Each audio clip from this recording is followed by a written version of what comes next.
अयोध्या का दृश्य, जहां श्री राम राजमहल में चिंतन कर रहे हैं। राम जी सोचते हैं, क्या हनुमान बिना बुलाए भी मुझे खोज पाएंगे? राम जी सरयू नदी के तट पर अकेले निकल जाते हैं। नदी के किनारे लालिमा फैल रही है। प्रभु ध्यान में बैठते हैं। उधर अयोध्या में हनुमान जी बेचैन हो उठते हैं। हनुमान जी का हृदय कहता है, प्रभु कहीं संकट में हैं। वे बिना सोचे आसमान में उड़ पड़ते हैं। सरयू तट पर पहुंचकर वे चारों ओर देखते हैं। राम जी ध्यान मुद्रा में बैठे हुए दिखते हैं। हनुमान जी भाव विभोर होकर प्रभु के चरणों में गिरते हैं। वे कहते हैं, प्रभु आप यहाँ अकेले क्यों? राम मुस्कुराकर बोले, मैंने बस तुम्हारी निष्ठा को परखा। हनुमान बोले, हनुमान बिना राम के कभी जीवित नहीं रह सकता। राम और हनुमान का मिलन प्रेम और विश्वास से भरा हुआ है। उनके आलिंगन से दिव्य प्रकाश फैल जाता है।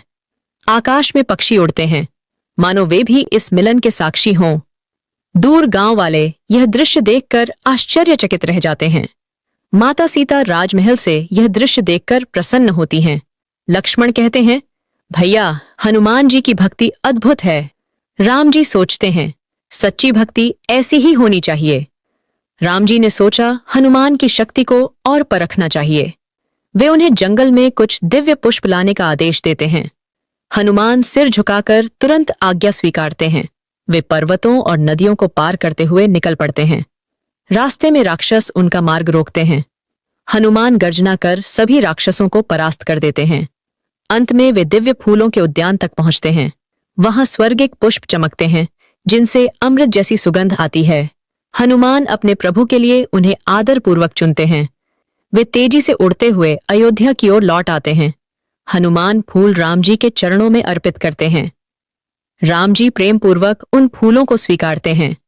फूलों से एक दिव्य माला बन जाती है। राम जी वही माला हनुमान के गले में डाल देते हैं।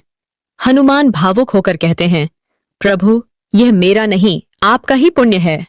राम जी उन्हें आशीर्वाद देते हैं, तुम अमर रहोगे। जहां राम कथा होगी वहां हनुमान जरूर होंगे। यह वचन सुनकर हनुमान के शरीर से दिव्य प्रकाश निकलता है।